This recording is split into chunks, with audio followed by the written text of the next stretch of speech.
Gente linda, ¿cómo están? ¿Cómo han pasado? Estamos ya en martes 22 de octubre de 2024. Avanza este bellísimo mes con muchas cumpleañeras y cumpleañeros acá en Radio Pichincha también. Y bueno, tenemos una pregunta planteada a través de nuestra transmisión en Radio Pichincha Multimedia. Es la siguiente: ¿está de acuerdo con que el gobierno destine $5 millones a un nuevo contrato de pauta publicitaria? Bueno, ahí está, respóndanos sí o no a través de nuestras redes sociales. Tenemos esa pregunta para interactuar también con nuestra audiencia. Y el día de hoy también saludamos a la gente que nos escucha en Carchi e Imbabura, en Tu Radio 95.9 FM y por supuesto 95.3 FM, 94.5 en el noroccidente de la provincia.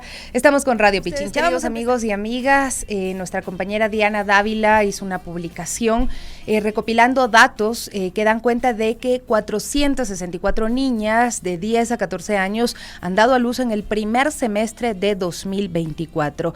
En el mismo periodo se registran también 1,021 denuncias de violencia sexual contra niñas de 10 a 14 años, es decir, estas niñas que dieron a luz, probablemente lo más seguro es que fueron violadas, que fueron violentadas. Casi 3 niñas de 10 a 14 años dan a luz en Ecuador a diario, así lo revela el informe del Ministerio de Salud Pública. Esta nota, publicada por nuestra compañera Diana Dávila, ha sido replicada por muchos medios de comunicación.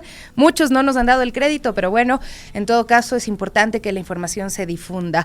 Está con nosotros precisamente para abordar este tema la asambleísta Gisela Garzón, para ver esta realidad tan preocupante, tan dolorosa además. Estamos hablando de niñas, estamos hablando de pequeños cuerpos que están resistiendo un embarazo, algo muy doloroso frente a la indolencia también del Estado. Gisela, buenos días. ¿Cuál es su opinión? Primero le pido sobre el aumento de los partos de niñas de 10 a 14 años en el Ecuador y qué medidas inmediatas considera que se podrían tomar, por ejemplo, desde la Asamblea Nacional para enfrentar esta crisis. Hola Sofía, buenos días con la audiencia, gracias por el espacio y sobre todo por enfatizar en los temas que nos transversalizan a las mujeres, y digo nos transversalizan porque entendemos que independientemente de la historia de vida de cada una de nosotras, estamos o nos toca cuando la violencia se incrementa de esta forma. Violencia no es solo el robo en la calle, violencia no es solo el asalto en el auto, violencia no es solo el asalto en el bus. Violencia es que hay niñas siendo madres a los 10 años. Violencia es que hay mujeres golpeadas dentro de sus hogares y cuando llaman a pedir ayuda no reciben respuesta o en su defecto están en un entorno que no permite una contención adecuada. Violencia es que hayan mujeres golpeadas o discriminadas en sus aulas. Es decir, la violencia nos golpea de todas las formas, pero particularmente a ciertos sectores del país con mucha más énfasis y con mucho más dureza, frialdad, es decir, y con las espaldas y las puertas cerradas del gobierno y de diferentes instituciones. Y digo esto porque esas niñas de 10 a 14 años de nuestra legislatura o con base en nuestra normativa fueron violadas. No hay forma que una niña de 10 años, más allá de los contextos en los que estamos y la evidente falta de educación sexual, que una niña de 10 años tenga las condiciones sociales incluso para que pueda entablar relaciones y una serie de elementos adicionales. Está empezándole la vida. Y entonces nuestra normativa establece que de 10 a 13 años o de 10 a 14 años una niña que resultara embarazada fue violada. Y por lo tanto la violación, a ser un delito tan grave, debe ser investigado de oficio, independientemente de existir o no una denuncia. Y eso no está pasando. Si estuviera ocurriendo, primero tendríamos una data adecuada sobre sentencias ejecutoriadas y violadores presos, y lo subsiguiente es que reducirían las cifras de violencia y de por lo tanto, en el caso de las que acaban en embarazo, de maternidad infantil.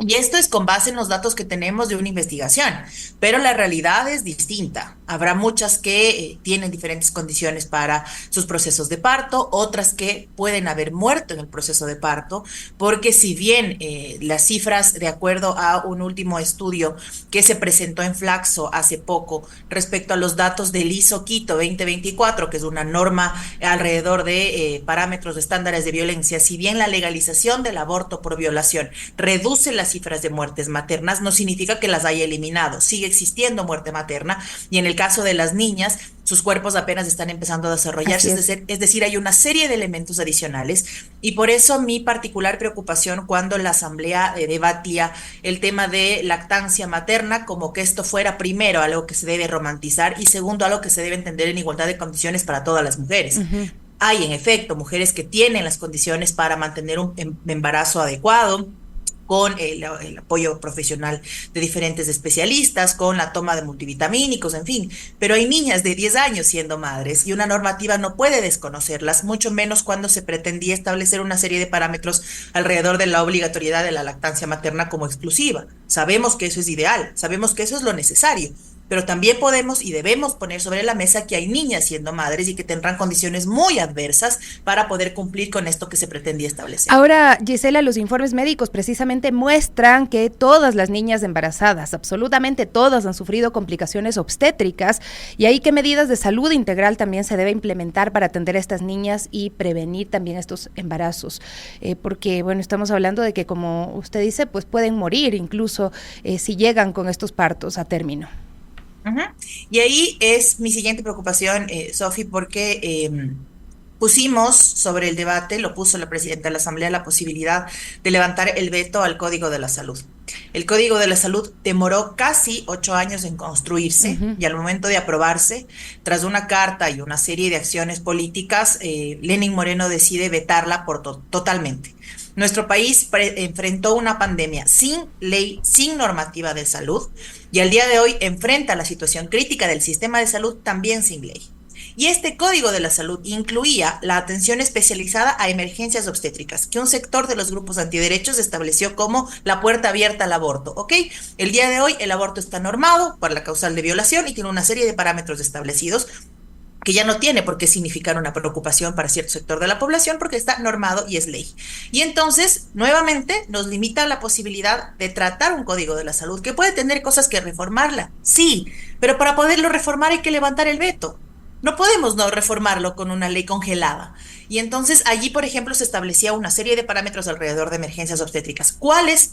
Las que tienen que, o las que vienen de la mano con, por ejemplo, endometriosis, que es una situación muy compleja para las mujeres, que prácticamente digamos, imposibilita de hacer una serie de cosas en los periodos menstruales, o en este caso, las maternidades de niñas que pueden ser atendidas o deben ser atendidas y acompañadas favorablemente. ¿Qué plantearíamos adicionalmente? El acompañamiento de un equipo multidisciplinario.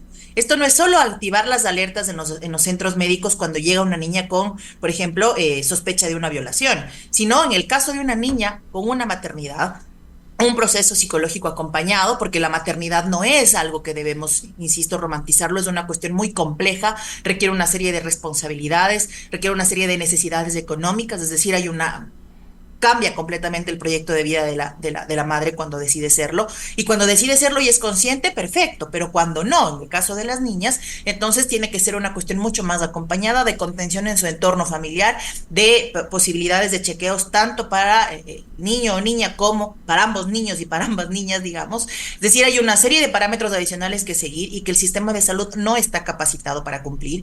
He hablado con profesionales de la salud que me han pedido mucho énfasis en cómo acompañamos a las madres, más aún a las madres, niñas o adolescentes, porque el sistema cree que únicamente es cuestión de dar a luz. Y no es solo el momento del parto, es el momento posterior, porque tiene una serie de requerimientos adicionales que lamentablemente el Estado no está cubriendo. Ahora, precisamente tomando estos discursos también de sectores antiderechos, ellos siempre dicen, bueno, es que los violadores no hacen nada para que los violadores, pero no les corresponde a las niñas, le corresponde a el sistema de justicia. Y cuando hablamos de que hay 1,021 denuncias de violencia sexual contra niñas de 10 a 14 años en el primer semestre de 2024, y no vemos el mismo número de sentencias o de procesos que incluso pasan a ser... o sea, a pasar a una parte procesal, digamos, muchos ni siquiera son investigados, ¿no? ¿Qué acciones legislativas se propone para reforzar esta protección y justicia para las víctimas de violencia sexual, sobre todo cuando son niñas? Sí, de hecho, yo planteé la reforma al Código Penal cuando ocurrió el feminicidio de María Belén Bernal, y lo planteé en el sentido que el Estado tiene que asumir responsabilidades. No es solo que matan a una mujer en la escuela de policía y entonces solo es la institución, las paredes, lo que conforma la institución. No, hay personas, hay responsables, hay autores, hay cómplices. Y esos, al estar en el ejercicio, al ser agentes estatales, en este caso policías, había una responsabilidad del Estado que tenía que esclarecerse en el proceso. Esta reforma logró entrar favorablemente al inicio de este año con el tema del COIP, con todas esas reformas del COIP, pero las hicieron de menos y las volvieron nada cuando pusieron sobre el centro el tema político alrededor de los recursos de revisión. Eso quedó congelado, las reformas del COIP apenas se van a volver a retomar en estos días, y lo único que se pudo reformar es lo que venía de la mano con la consulta popular, que es netamente punitivo alrededor de los delitos de extorsión, secuestro y demás. Y el tema de feminicidio no pasó.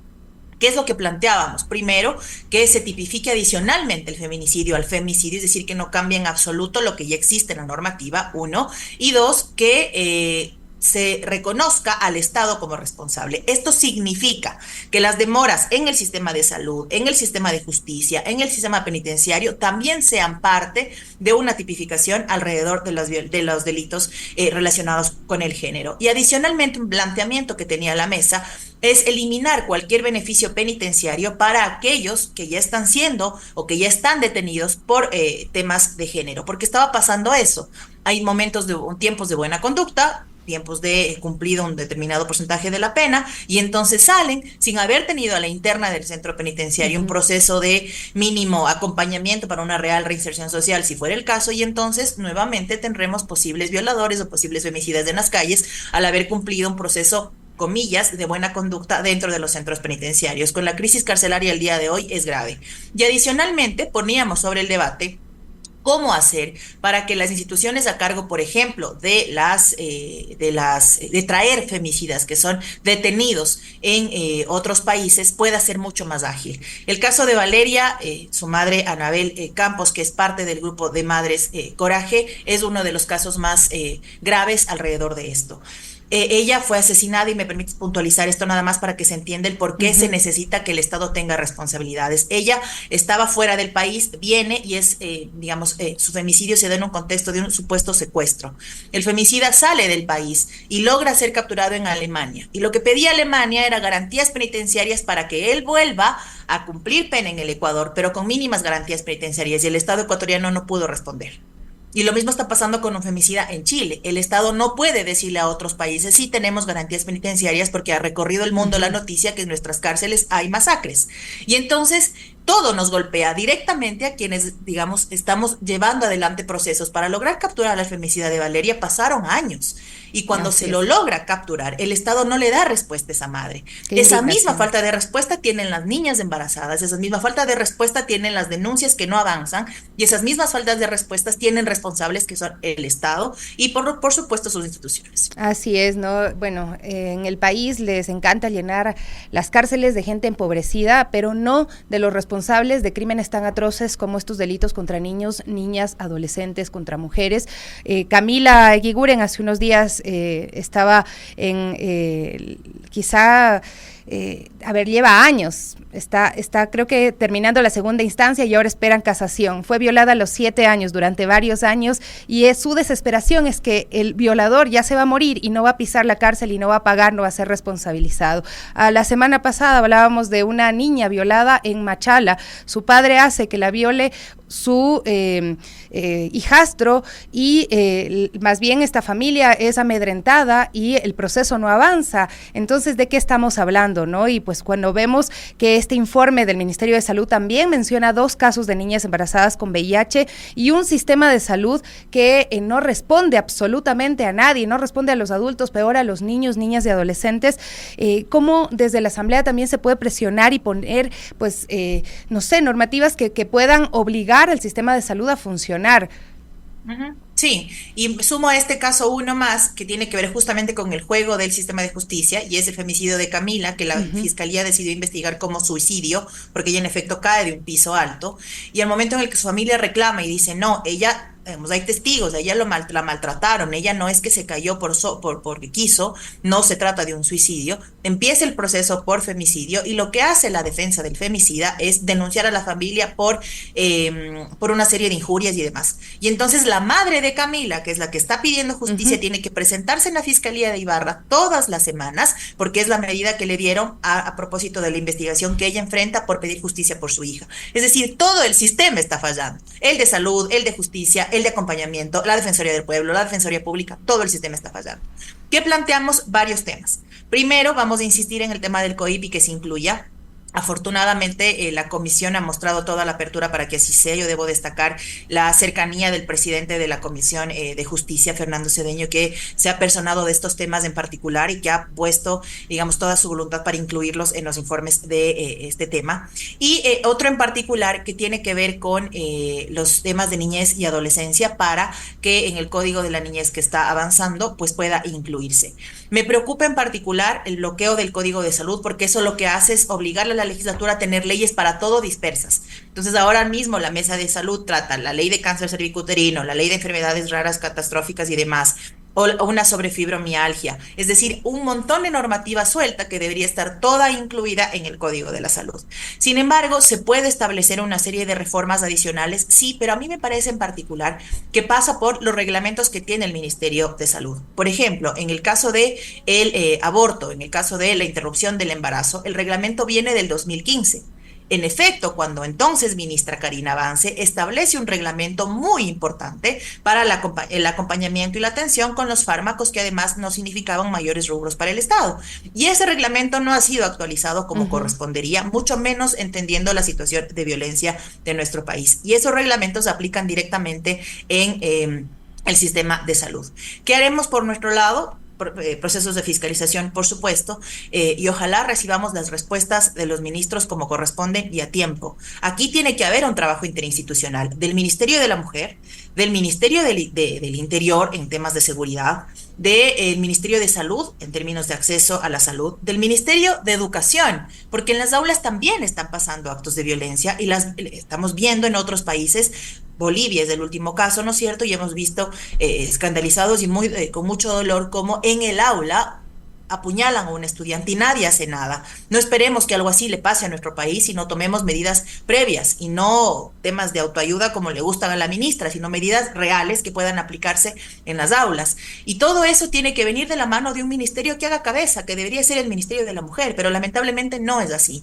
Y eso es una de las cosas que más nos preocupan porque la ministra a veces piensa que le pedimos información y le estamos atacando personalmente. Y no es el caso. Lo que buscamos es información para saber cómo están viviendo mejor las mujeres desde que ella asumió el ministerio. Y lamentablemente no hay mejoras sustanciales y por el contrario, lo que hay es pañitos, digamos, fríos para atender momentos puntuales y las casas de acogida siguen con demoras en los pagos. Hay convenios que ya se han dado de baja sin ningún argumento, otros que no se logran cumplir adecuadamente. Es decir, hay un abandono real hacia las víctimas y eso viene de mano, lamentablemente, del Estado. Asambleísta, muchísimas gracias por acompañarnos. Se nos quedan algunas inquietudes. Por ejemplo, acá Luis Guerra nos dice, con las reformas del COIP estamos garantizando un verdadero sistema de protección de niñez, adolescencia y el pleno ejercicio de derechos, nos pregunta. Y también, bueno, las cifras por provincias, ¿no? Cuando vemos que Guayas, Manabí, Pichincha, Los Ríos, Morona, Santiago son los que más tienen este número elevado de partos de niñas de 10 a 14 años, realmente también hay que poner el foco en estos sectores, ¿no? Así es que le pido una respuesta cortita a esta última pregunta que nos hace Luis. Sí, la idea es que sea un tema integral y un tema amplio y que se ancle lo que ya existe en prefecturas fundamentalmente que han puesto su esfuerzo alrededor de los temas de género y que puedan tener alguna forma un acompañamiento real y un tutelaje completo, no solo en temas de violencia una vez que se identifica, sino posteriormente, que es un poco lo que se trata o de lo que especifica la ley del sistema de cuidados. Sí, hay esa intención y también hay una adicional que puede venir de la mano, y esto lo pongo como sobre la mesa, será un debate que dará fruto en los próximos días, porque hay una comisión en la Asamblea que está tratando, investigando el tema del femicidio de Airita, en la brigada de las Fuerzas Armadas, y eso vendrá de la mano con una serie de reformas donde por supuesto podemos incluir esto para que se amplíe el acompañamiento y se le otorgue las responsabilidades que tiene el Estado. Bueno, ya que acaba de mencionar este último caso, ¿cómo avanza esta comisión? Pues habida cuenta de que hubo este informe con el cual el padre de Aidita Atti se vio prácticamente frente a la impunidad de lo que podría pasar en su caso. Sí, y es lo que le hemos pedido a la comisión, que acelere y que le ponga toda no solo la responsabilidad, sino la velocidad para que pueda ir de la mano con el proceso de justicia. Si bien no nos metemos en el proceso judicial, lo que busca este informe es darle un insumo adicional al sistema de justicia para el proceso de investigación. Es claro que hubo una intención de tapar la real magnitud de lo que pasó con Aidita. Es claro que hubo alguien que pretendía torcer la verdad y la narrativa de los hechos. Es claro que la familia no accedió a la información completa y que una vez tuvo acceso a la autopsia es que entendió cómo o qué era lo que había pasado con ella, y es claro que el ministerio y demás no les ha dado la cara. Todo eso configura responsabilidades políticas y todo eso debe venir en este informe. Lo que ha pedido la comisión es un poco más de días, porque entre los temas que la legislatura tiene que cumplir, los plazos que se vencen y las alteraciones que ha habido por el tema de la energía y demás, han tenido complicaciones. Pero la comisión sesionó ayer en un siguiente momento y está avanzando, y por supuesto estamos pendientes porque una de las integrantes del Grupo Parlamentario por los Derechos de las Mujeres preside la mesa, y entonces estamos muy cercanas a esto. Pero lo que buscamos es que este informe no solo conduzca a mejores o más claras respuestas para la familia, sino fundamentalmente sea un insumo para que sirva como elemento de investigación en el proceso judicial. Muchísimas gracias, Gisela Garzón, asambleísta. Se conectaba con nosotros esta mañana para abordar varias temáticas que tienen que ver con los derechos de los niños, niñas, adolescentes, las mujeres víctimas de femicidio también en nuestro país. 9:38, hacemos una pausa y volvemos. 9:40 a.m. Les decíamos que en los exteriores de la empresa eléctrica de Quito encontramos a ciudadanos presentando reclamos debido al daño y también que se han quemado sus electrodomésticos debido a los apagones programados por el gobierno de Daniel Noboa. Dicen que no pueden resignarse y adquirir otros porque la crisis que vive el Ecuador no solo es energética, sino también es económica. Algunos llevan varios días realizando el reclamo y allí estuvo nuestra compañera Evelyn Caiza para recoger sus testimonios. Compañeros, amigos, muy buenos días. Efectivamente, nosotros continuamos recogiendo los reclamos ciudadanos y en esta ocasión nos trasladamos a los exteriores, al servicio de atención al cliente de la empresa eléctrica de Quito, en donde encontramos a ciudadanos que se acercaron a poner su denuncia, ya sea por daños en televisores, en cocinas y en demás electrodomésticos, esto en el contexto de los apagones programados por el gobierno del presidente Noboa. Ellos aseguran que a algunos les han dado solución, a otros les han tenido esperando y han tenido que regresar por diferentes días. Recalcarles que si usted desafortunadamente sufrió un daño en su electrodoméstico, lo primero que tiene que hacer es contar con su cédula, estar al día en todos los pagos, ingresar a la página de la empresa eléctrica de Quito, eeq.gov.es, llenar un formulario y ahí las autoridades y técnicos de la empresa evaluarán su situación. Mientras tanto, vamos a escuchar las denuncias ciudadanas. Viene de ser porque el problema que en comienzo que empezó los cortes no estaba, o sea, uno estaba precavido de eso. Y al momento que yo iba a conectar vuelta el televisor, comenzó a humear dentro del televisor, pero ahorita resulta que me dice que eso no cubre la empresa, que 1.800 como dice. Ya le eso vine, pero me dice que no, entonces, ¿qué se puede hacer en eso? Claro, pero igual la empresa casi como es poco que se responsabiliza acerca de eso. Igual lo otro que tenía es que comenzó a titilar los focos y le dije que me iba revisando y con eso quedaron a ayudarme por ahí, de los focos internamente de la casa. Que como que está flojo en la matriz, algo así, no sé. Anteriormente no tenía ese inconveniente, incluso desde que el último reclamo que hice ya es bastante tiempo atrás que... Lo que pasa es que desde que comenzaron estos apagones y no nos informan exactamente los horarios de corte, entonces prácticamente a mí ya se me quemó un televisor. Hace unas 3 semanas no he hecho el reclamo porque la verdad no nos dan la solución aquí. No lo intento porque no nos dan la solución prácticamente. Desconectar los aparatos. Y ahorita prácticamente el otro televisor ya no tengo conectado ya. Ya el miedo de que se me queme y tal vez aquí no nos den solución. Por los cortes de luz, un aparato electrodoméstico dejó de funcionar, entonces vine a presentar el reclamo. Lo presenté el día viernes y ya me están atendiendo el día de hoy. Me llamaron para firmar un contrato nada más o algo para la revisión. Una cocina de inducción. Le tenemos desde el 2015 y dejó de funcionar 2 de los quemadores. La verdad es que yo busqué en línea por esto de los cortes y ahí me salió que necesitaba la copia de la cédula y llenar un formulario. Dentro de lo que mencionaban en el reclamo decía que podía ser reposición o arreglo dependiendo de cuál sea el daño. Sí, tengo un electrodoméstico que está a punto de dañarse, o sea, la parte de adentro de la refrigeradora, los foquitos se están haciendo como que ya así como que un fusil, no sé si es un fusil, y se está entrecortando, entonces yo creo que ya mi refrigeradora está a punto de dañarse por los cortes. También mi tele, o sea, pero ya le mantengo desconectado casi siempre porque incluso los horarios que son no se respetan porque en la noche también se va la luz y eso no está programado en los horarios de corte. Pero sí quisiera venir a reclamar si se me daña algún electrodoméstico porque obviamente me va a costar la reparación, incluso si la refrigeradora a veces no tiene reparación, se tiene que cambiar ciertas cosas y va a salir muy caro.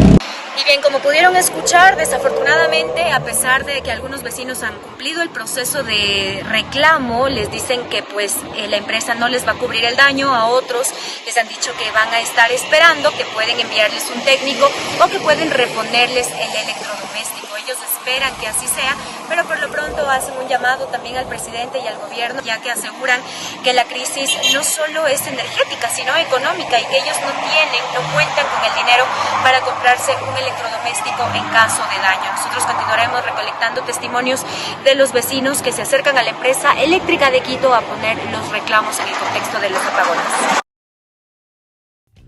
Bueno, muchísimas gracias, Evelyn. Acá también hay algunas víctimas con los daños de los electrodomésticos. Recuerden los requisitos para hacer este reclamo de artefactos o equipos.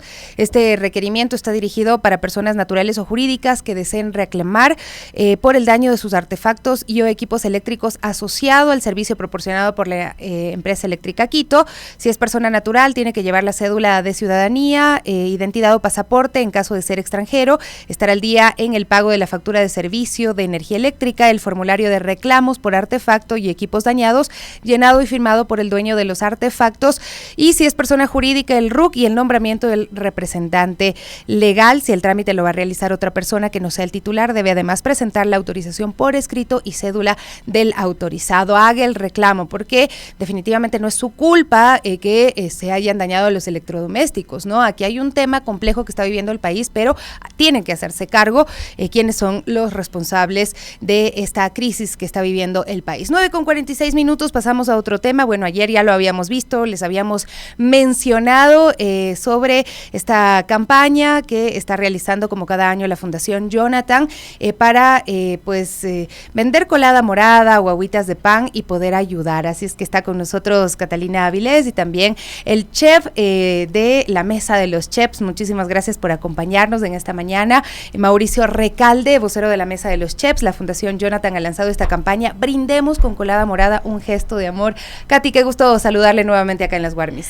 Muy buenos días, mi Sofi, y a todos nuestros radioescucha. Muchas gracias por este espacio. Y así es, Fundación Jonathan, una vez más con esta hermosa iniciativa, Brindemos con colada morada, un gesto de amor. Realmente la colada morada tiene un sentido tradicional para Fundación Jonathan, tradicional y solidaria en el sentido de que la organizamos con la ayuda de la Corporación Mesa de los Chefs y ahora estamos acompañada con Mauricio, que forma parte de ella, con el objetivo social de la entrega de sillas de ruedas, tratamientos de niños con cáncer, también lo que es tan importante para ellos, su movilidad, y también para el adulto mayor, pero tiene un costo bastante alto, $600. Una silla de ruedas postural pediátrica es bastante, y para cambiar la vida de estos niños, estos adultos mayores, personas que dependen de la fundación, es necesario vincularnos como comunidad.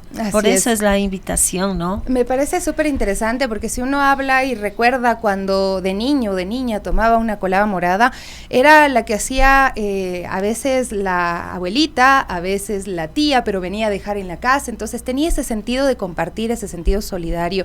Y qué más solidaridad que hablar de personas con discapacidad, personas que tienen necesidades porque son ya adultas mayores, ¿no? Y ahí también Mauricio nos contará un poquito este sentido también histórico, cultural que tiene la colada morada y las guaguas de pan, que también se presentan como un tributo y un homenaje a los que ya no están, a las que ya no están.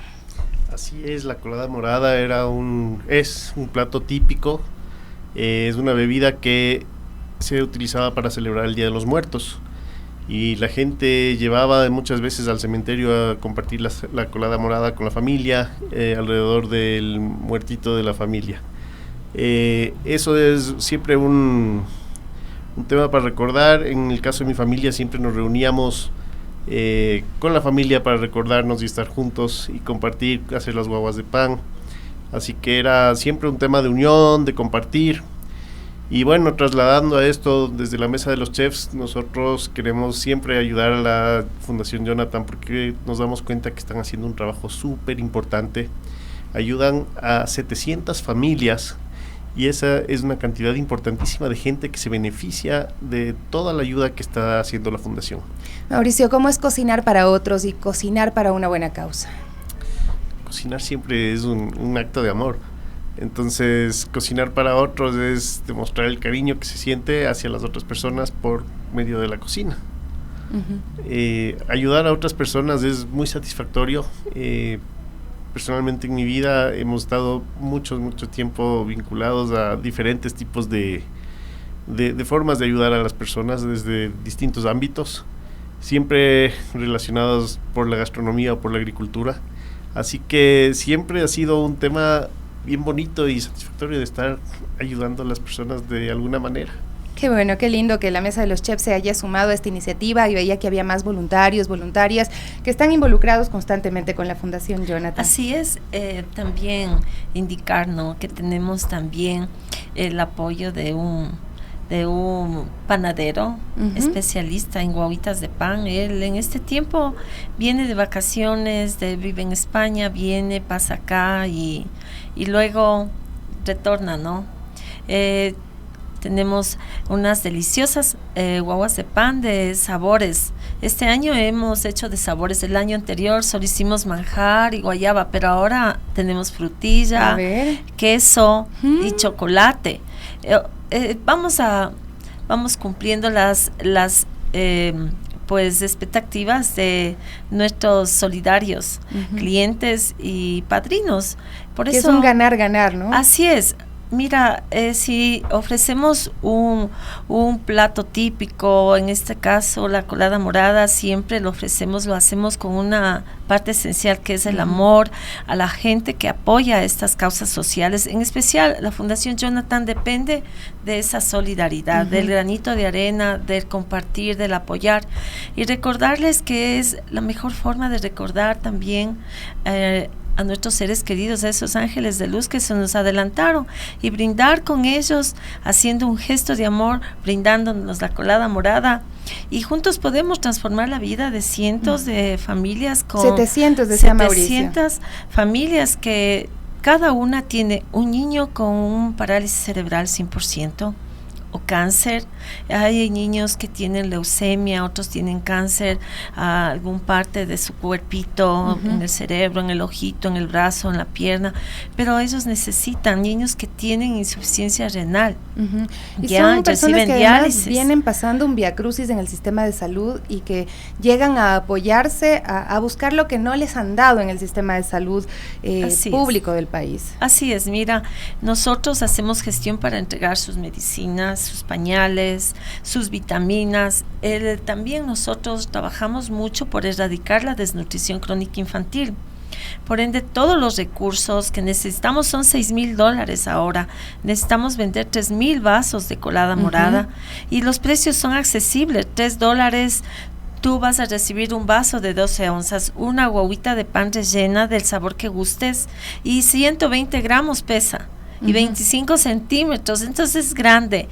Como grande, nosotros decimos, o sea, no vamos a dar por solidario $3 algo chiquito, tenemos que dar algo que les llene, que queden satisfechos de haber apoyado Sí, porque la solidaridad también tiene que verse reflejada en lo que también nosotros estamos ofreciendo como agradecimiento. Y bueno, también es como esa vinculación para que se puedan quedar como voluntarios o como aportantes de este trabajo que realizan quienes donan también su tiempo, ¿no? Porque hay quienes pueden donar de pronto dinero, que lo han hecho trabajando con mucho esfuerzo, y quienes pueden donar también su tiempo, ¿no? Que se necesitan los dos esfuerzos, ¿no? Así es.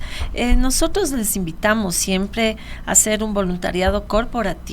Las empresas también tienen su área social y quiero invitarles en esta mañana a hacer el voluntariado corporativo a esas empresas que gustan que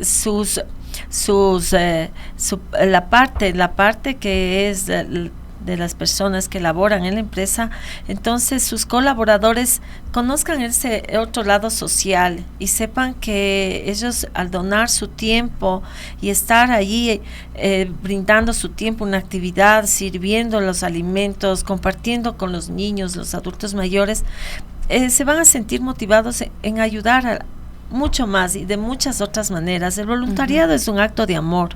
Lo sentimos así porque viene cada uno con talleres, con iniciativas, y donar su tiempo es también valioso para la Fundación Jonathan. Así es, lo hemos visto, ¿no? Muchas experiencias que están ahí presentes y que enriquecen también lo que es una sociedad que debe fortalecerse comunitariamente. Mauricio, bueno, hablemos un poquito de la colada morada para que también les des como expectativa a nuestros amigos y amigas esta colada, qué ingredientes especiales tiene, es la tradicional, porque entiendo que ya hay también algunas variaciones de lo que es la colada morada. No, esta es una colada súper tradicional. Lleva, bueno, los típicos ingredientes: el mortiño, la mora, la frutilla, piña, guayaba, el babaco. Tiene las especies, el ispingo, la pimienta dulce, el clavo de olor, la canela, por supuesto. También el atado de hierbas dulces, que es el secreto del sabor ahí. Y se le cocina por un buen tiempo y se le prepara siempre de la manera tradicional. ¿Cuánto tiempo dura preparar esa colada morada?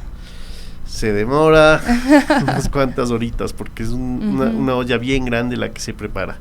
Así que hasta picar los ingredientes, hacerles hervir, cada uno por separado, después se les va juntando y al final se ponen las frutillas, ¿no es cierto?, para que no se deshagan. Entonces es todo un proceso largo, pero se rinde en un hoyón gigantesco. Entonces ¿qué tal se está vendiendo en estos días la colada? Vamos bien, vamos avanzando. Tenemos una meta de vender 3,000 vasitos de colada. Todavía no llegamos a esa meta, pero esperamos que para el fin de mes, que es justo el 31, donde terminamos nosotros de preparar las coladas, se llegue a esa meta y esperamos que superemos esa cantidad también para poder recaudar más fondos para todos los insumos que se necesitan para la fundación. Hay que consumirla en ese momento. ¿Cómo es más rica la colada? ¿Se puede guardar o no tanto? Sí se puede guardar, la puedes refrigerar o la pueden congelar también. No recomiendo, lo mejor sería tomarse ese ratito porque está fresquita, pero se puede. Si es que algún rato no pueden, pues siempre hay que refrigerarle porque se fermenta pronto. Es importante, ¿no? Y bueno, Katy, cuéntenos de qué hora a qué hora están en la venta de la colada, y bueno, nos decía hasta el 31 de octubre, y cuánto van, ¿no? Porque son 3,000, ¿cuántas se han vendido ya? Bueno, tenemos aseguradas más o menos unas 700 coladas moradas, ¿sí? Por lo que quiero hacer extensiva la invitación a la empresa privada. Nosotros llegamos con su pedido. Si usted desea 1 litro, $5. Si usted desea una huevita de pan, $1.25. Un combo que es vaso de 12 onzas y la huevita de pan, rellena del sabor que escoja, es $3. Vamos con servicio a domicilio sin costo a partir de 5 órdenes, ¿no? ¿Pero 5 litros o 5 vasitos de colada morada con su guaguita? O sea, ahí nosotros cubrimos lo que es el servicio a domicilio, porque si me llaman y dicen un vasito, un combito de $3 y viven en el aeropuerto, imagínense, y ahí me salgo en contra. No, puede pasar, ¿no? La gente a veces sí tiene sentido humanitario y quiere ayudar, pero a veces es bueno aclarar esa parte del servicio a domicilio. Claro que sí. Entonces, ¿cuáles son los números? De pronto hay gente que ahorita en la oficina quiere compartir, que nos está escuchando, ya va dando hambre para las 10:30, 11 de la mañana, ya da ganas de comer alguito. Ajá. Bueno, ustedes pueden comunicarse a nuestros contactos, que es el 0999-713078, al 2545-581. También pueden visitarnos, compartir un momento con nuestros niños, adultos mayores, un poquito involucrarse con Fundación Jonathan. Nosotros estamos ubicados en el sector del Dorado, frente al ECU 911, y también puede servirse ahí su coladita morada y puede escoger su huevita de pan. También tenemos pues un servicio para colegios, instituciones públicas, privadas. Podemos ajustarnos a ese presupuesto que tienen en las escuelitas. Nosotros los servimos, nosotros queremos servirles a todas esas personas solidarias, pero también cumplir con el objetivo. Juntos podemos cambiar la vida de estos niños que necesitan tanques de oxígeno pediátrico. Imagínate, nacen prematuros, nacen con un enfisema pulmonar, nacen con problemas cardíacos del corazón muy grande, y hasta que el niño vaya saliendo adelante necesita un tanque de oxígeno pediátrico. Cuesta un valor inaccesible para ellos. Pueden ser $100 diarios, más o menos. Recuerdo una amiga tuvo la necesidad y qué difícil, ¿no? Complicado, súper complicado. La Fundación Jonathan trabaja todo el año. Estamos asistiendo a familias en estado extremo a vulnerabilidad. ¿Por qué? Porque ellos necesitan pañales, necesitan medicina, leche en fórmula, vitaminas, insumos para la insuficiencia, eso del diálisis, ¿no? La insuficiencia renal, porque no hay, en los hospitales mismos no hay los insumos. Entonces nosotros de alguna forma cubrimos esa necesidad, y también invitarles a que donen. La empresa privada podría sumarse con donación de alimentos. También necesitamos de todo tipo, proteínas, frutas, legumbres, queso, leche, huevos, pan. Mira, hoy nosotros hemos extendido de hecho un servicio más, que es el Banco de Alimentos Jonathan. ¿Para qué? Para darles la alternativa a las empresas de donar sus productos que están cerca de caducar. O si se maneja unos días antes de que caduquen, también los recibimos. Está todavía apto al consumo, pero obviamente como Banco de Alimentos nosotros vamos a distribuir inmediatamente al comedor. Todo a prepararse el mismo día, sí, en caso de alimentos perecibles que manejan los centros estos de abasto, como es los centros de abasto, sí. Entonces, realmente damos esa alternativa, no lo desechen, nosotros necesitamos, vamos por esa una locura desperdiciar los alimentos, ¿no? En estos tiempos cuando hay tanta hambre en el mundo. Hay mucha desnutrición. ¿Por qué nacen los niños con enfermedades? ¿Por qué? Porque la madre no tuvo una buena alimentación. Así es. Hay muchas madres solteras, adolescentes, que no pueden cubrir una buena alimentación, por eso nacen los niños antes de tiempo y con enfermedades también, ¿no? Bueno, la desnutrición abarca muchas afectaciones, y queremos invitarles a ustedes a donar su granito de arena, a tomarnos de la mano, y juntos podemos hacer la diferencia con un gesto lleno de sabor y solidaridad. Son sillas de ruedas para adulto mayor, para niños con discapacidades, pañales, leche en fórmula, vitaminas que necesitamos, ropa en buen estado, enseres de hogar, bueno, una infinidad de Así es, pero bueno, vayan para que se enteren, para que conozcan un poquito también de la labor de la Fundación Jonathan. Muchas gracias, Katy, Catalina Áviles, directora de la Fundación Jonathan, Mauricio Recalde, vocero de la Mesa de los Chefs, y pues nos contaban sobre esta iniciativa. Brindemos con colada morada, un gesto de amor necesario, indispensable en tiempos en los que pues la humanidad está, digamos, ese sentido de humanidad está incluso en riesgo de perderse. Cuando nos olvidamos del otro, eso se pierde. 10:02, vamos a hacer una pausa y regresamos enseguida. Volvemos con la historia de Génesis, una joven que tuvo un accidente en bicicleta, un fuerte golpe en su cabeza que hizo que pues pierda la conciencia y sus capacidades también motoras, ¿no? Hoy no puede hablar, no come, no se levanta, pero Génesis necesita ayuda para sus gastos y también los de su bebé de 3 años apenas. Puede contribuir a la cuenta de ahorros del Banco del Pichincha 22 050 76 96 4 a nombre de Teresa Villarroel, cuyo número de cédula es 17 204 19 405. El número de cuenta 22 050 76 96 4. Yo ya hice mi donativo, usted ya hizo el suyo. Bueno, esperamos que después de esta historia se motive y lo haga.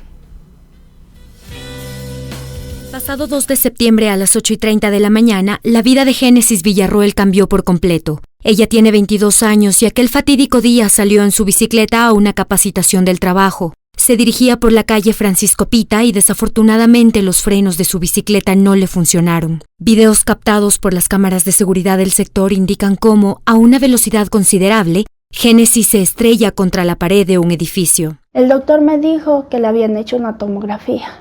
Bueno, en la tomografía solo se detectaba un pequeño golpe en la cabeza, pero ese golpe le había quitado el oxígeno y le habían entubado enseguida. Yo cuando llegué estaba entubada, con decirle que cuando yo le vi, no era para mí mi hija.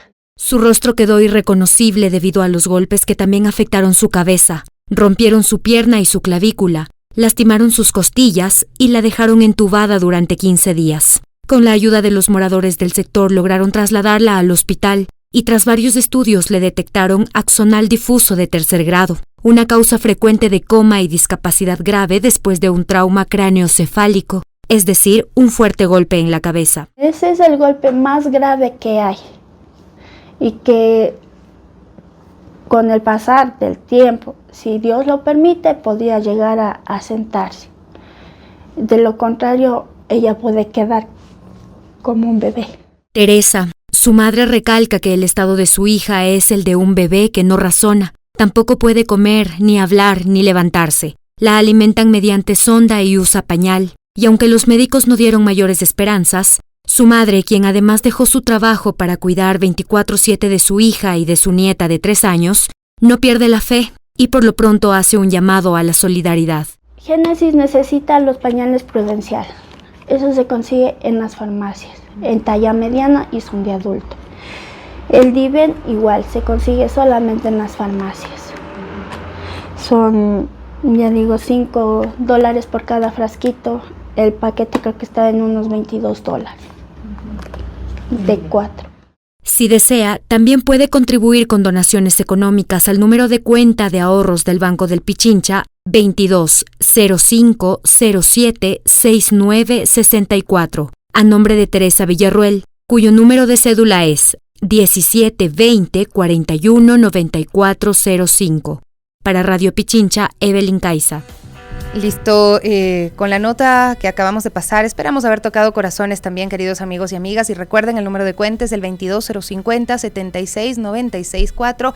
Génesis necesita de nuestra ayuda y sobre todo su hija de 3 años necesita de nuestra ayuda. Voy a saludar ahora mismo a Duan Mary Pali, ¿está bien? Periodista canadiense, se me olvidó preguntarle cómo pronunciar el nombre ahorita que estábamos conversando, y pues vamos a hablar de cómo impacta la militarización en la vida de las personas, de las comunidades, especialmente de las mujeres. Ella es periodista independiente, autora de los libros Capitalismo Antidrogas y Guerra Neoliberal, ambos disponibles en PDF gratis en línea, también cofundadora de ojalá.mx, un semanario digital bilingüe en inglés y castellano que cubre temas de feminismo y violencia en las Américas. Ha investigado, ha conversado con víctimas de México, víctimas de la violencia, del narcotráfico, y hoy está aquí para contarnos un poco cómo es la militarización y pues por qué no ha funcionado en países como México, en países como Colombia, y pues por qué, y para hacernos esa pregunta de por qué estamos siguiendo ese mismo ejemplo acá en Ecuador cuando es una fórmula que a todas luces no funciona. ¿Cómo estás? Bienvenida. Bien, muchas gracias por la invitación. Bueno, tanto tiempo trabajando en México, ya 10 años me decías, ¿no? ¿Cómo empezaste a abordar estos temas referentes a la violencia generada por esta lucha antidrogas? Yo empecé trabajando el extractivismo por el hecho de ser canadiense, ¿no? Entonces, para vender en medios de Canadá, ellos siempre quieren que tenga algo que ver con Canadá. Entonces, la historia que se daba a lo largo de Latinoamérica era la minería. Así es. Entonces, ahí empecé, y cuando empecé a trabajar más en México y había estado ya en Colombia, vi que había la violencia del supuestamente el narcotráfico, atravesando las luchas anti-extractivistas, o sea que estaba todo mezclado ahí. Entonces ahí es donde empecé a indagar desde los conflictos del extractivismo en lo que es el crimen organizado y también la militarización.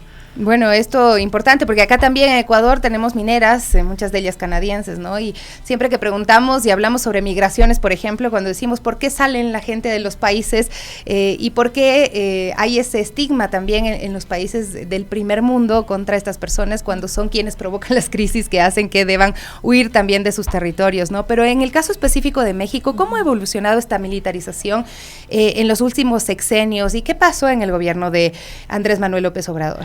Claro, la militarización en México se da como un avance muy fuerte desde el 2006 con la elección fraudulenta de Felipe Calderón. Es la primera vez que AMLO se lanza como candidato, pero gana Felipe Calderón. Es una elección muy contestada, hay muchas protestas después, y dentro de 10 días después de tomar protesta, Felipe Calderón declara la guerra contra el narcotráfico. Empieza a desplegar miles de policías federales junto con militares a diferentes zonas del país, urbanas, rurales, etcétera, y se empieza a ver una violencia destalla, ¿no? De repente carrobombas, granadas en plazas públicas, balaceras, masacres, o sea, todo eso se vuelve titular muy rápido.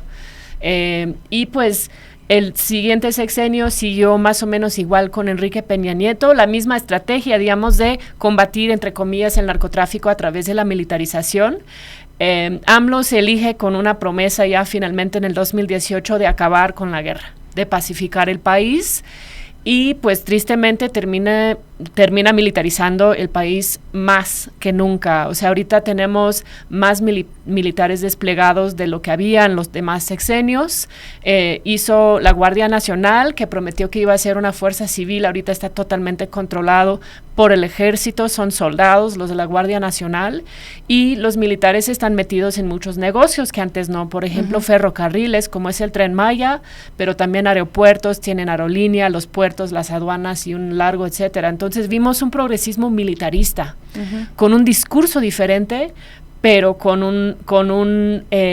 utilizando mucho los militares para garantizar su proceso. Y lo otro es que no fue que AMLO dio un giro a la militarización o a los militares, sino que siguen desplegados, o sea, siguen patrullando. Pero ¿cuál es la razón de ser de esto? O sea, es que una persona, por más que tenga un discurso, no logra vencer al sistema y tiene que adaptarse, o no hay la voluntad de hacerlo, ¿no? Ahí hay mucha especulación, ¿no? Nosotros, los periodistas que hemos investigado eso, creemos que durante el periodo que antes era de 6 meses en México, de que era presidente electo, empezó a cambiar el discurso ahí, ¿no? Que era, primero el ejército va a regresar a los cuarteles, que era la demanda desde la sociedad civil, el ejército nos va a ayudar en más cosas. Pero lo que tú acabas de decir, ¿cuál es la demanda social? Porque uno pensaría que, porque el discurso que se promociona más, por ejemplo, ahora mismo acá en Ecuador, es que queremos que los militares estén en las calles,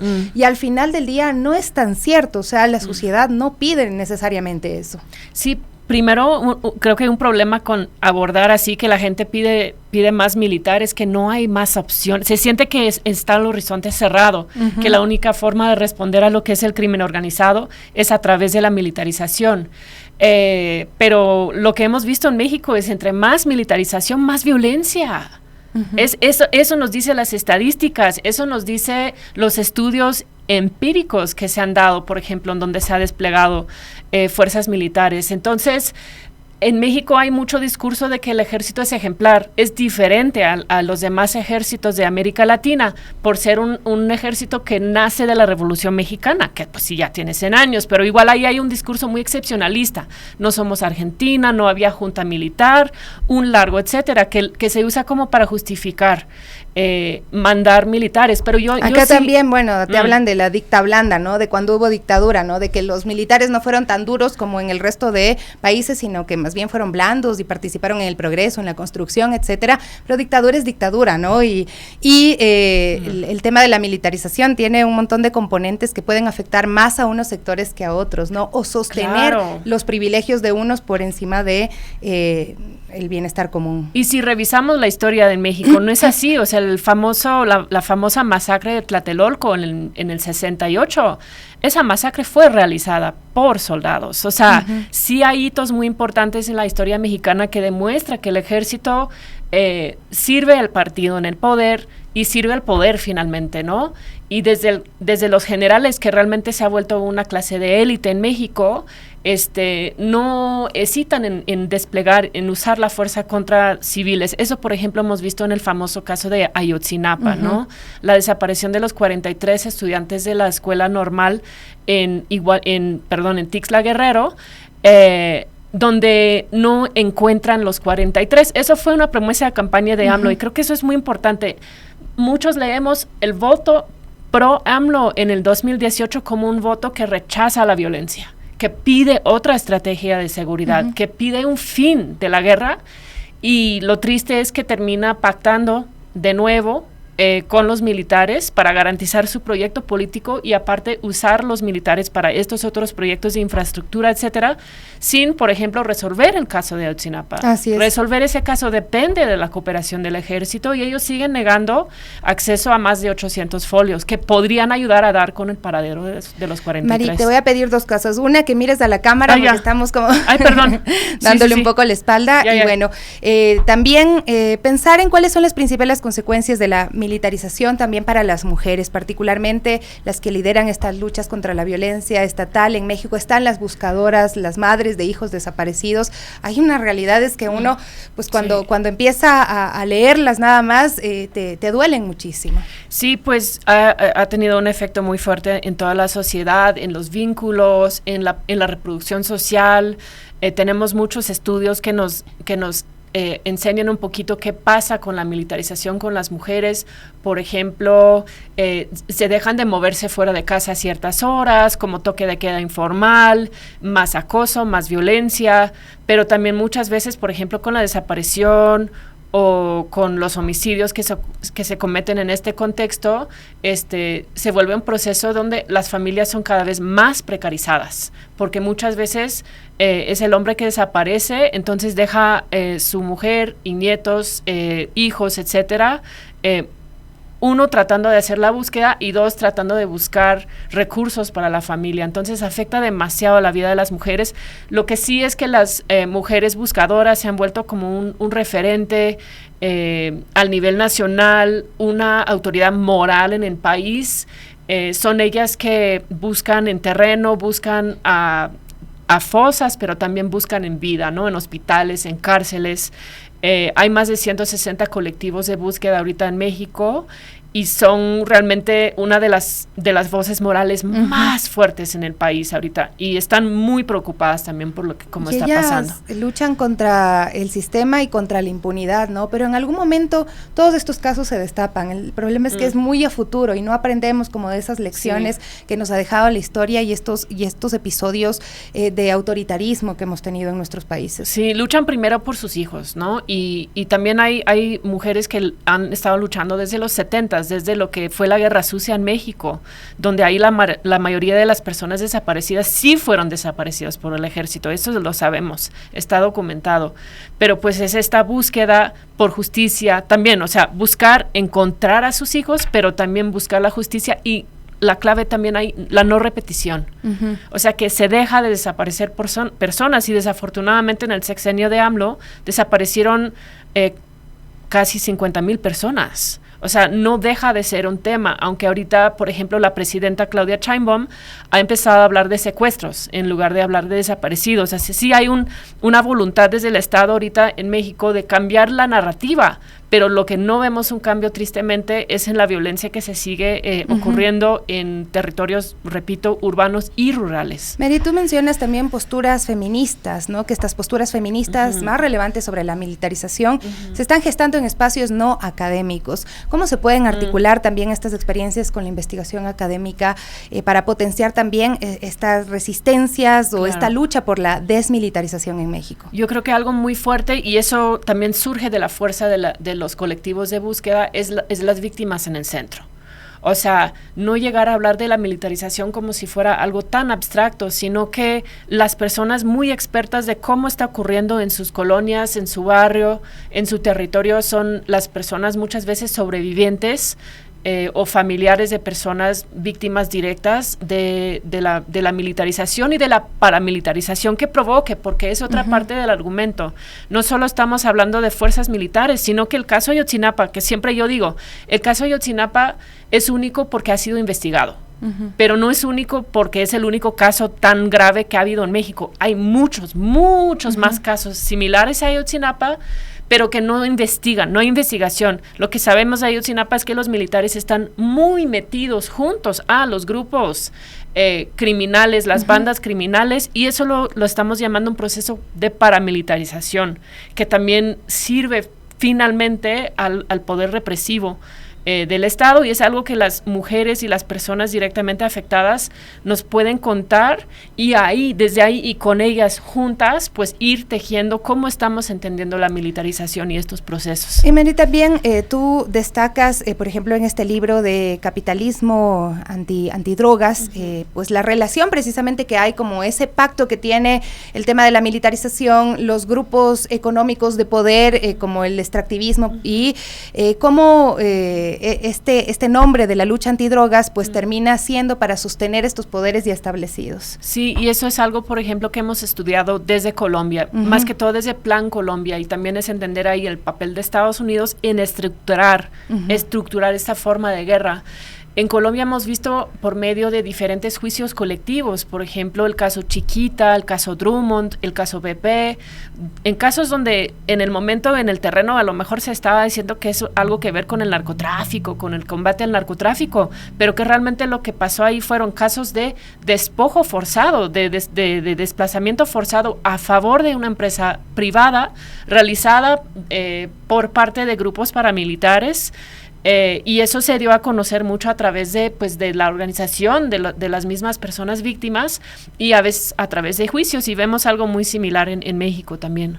Así es, tú mencionas acá un caso, bueno, que lo exponen en el traductor también de este libro del inglés al español, y él menciona que cuando hubo un robo millonario de oro en una mina de Sinaloa a principios del 2015, el dueño de la empresa que explota la mina declaró a la televisión canadiense: los cárteles están activos allá abajo, refiriéndose a esa región de México, y generalmente tenemos una buena relación con ellos. Si queremos ir a explorar a algún lado, les preguntamos y te dicen no, pero luego te dicen regresen en un par de semanas cuando terminemos lo que estamos haciendo. Es decir, ahí hay una notoriedad de esta relación, y cuando ves que los gobiernos hablan en contra de la minería ilegal, pero defienden la minería legal, están al final del día simplemente defendiendo a un sector específico, ¿no? Sí, y hay muchos más casos como ese que menciona el traductor Jorge Comensal del libro. Hay muchísimos más casos. De hecho, hace poco estuve en un vuelo de Canadá a México y me tocó estar al lado de un chico que trabajaba en una minera en Guerrero, y le dije, wow, está muy cabrón que vas a Guerrero, o sea, es un estado muy bronca, muy violenta. Y me dijo, no, está todo muy tranquilo. Y ya le dije, pero ¿qué onda con los grupos y la militarización y todo? Y dice, no, eso ya está controlado, está arreglado. O sea, ellos son los proveedores de servicio dentro del campamento. Entonces ellos dan el transporte, la gasolina, la comida, etcétera. O sea, entonces te das cuenta que pactan ahí al nivel local de una manera que favorece mucho a la empresa, porque en ese contexto de tantos grupos armados, la resistencia digna de la gente defendiendo su territorio, y eso en tener en cuenta que en México hay mucho territorio común, no es posible. O sea, la gente levanta la voz y es atacada directamente, y luego es justificada como, es que hay muchos muertos ahí por el narcotráfico. ay, es algo que pasa por la violencia que hay en general, o sea, se despolitiza siempre esa violencia usando ese mismo discurso de que andaban en algo, que había ahí una droga, no sé qué. Muchísimas gracias, Dawn, por acompañarnos del día de hoy y pues narrarnos todo esto, que sí sería importante que lo revisen. Los libros están en PDF, ¿no? Y son de acceso gratuito, vale la pena pues poder leer Capitalismo, Antidrogas y Guerra Neoliberal, ambos disponibles en PDF gratis en línea, y los sitios donde publicas, ojalá.mx. Exactamente. Muchísimas gracias. Ya contigo nos despedimos en nuestro programa, pero bueno, esperemos que este diálogo también nos sirva para reflexionar nuestra propia realidad, la del país, que pues parece que va tornándose muy similar. Dawn Meripali, periodista canadiense que ha estudiado estos temas, la militarización en México, en Colombia, y pues bueno, ojalá y... Bueno, no sé si te vamos a tener que tener aquí estudiando también este proceso que estamos viviendo tan fuerte, tan doloroso también en el Ecuador. Chao, chao amigos, un abrazo fuerte.